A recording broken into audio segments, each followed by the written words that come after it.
आपल्या कोकणामध्ये काही ठिकाणी एक प्रथा आहे, ती म्हणजे देवाचे पान काढणे.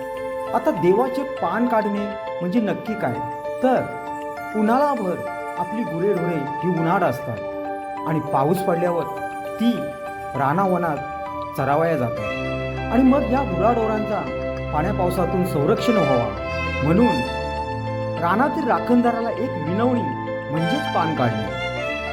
तर प्रत्येक गावामध्ये काही ठिकाणी सर्व ग्रामस्थ दिवावात घेऊन आपल्या गुराढोरांना ओवाळून ती एकत्र आणतात आणि नंतर सर्व ग्रामस्थ मिळून तो मानपान अशा ठिकाणी घेऊन जातात ज्या ठिकाणी राखणदाराचे स्थान आहे आणि तिथे जाऊन तो मानपान देतात. आता हे पहा, आमचे गावचे सर्व ग्रामस्थ सर्व मानपान घेऊन निघाले आणि त्या राखणदाराच्या ठिकाणी जाऊन तो आता मानपान देणार आहे.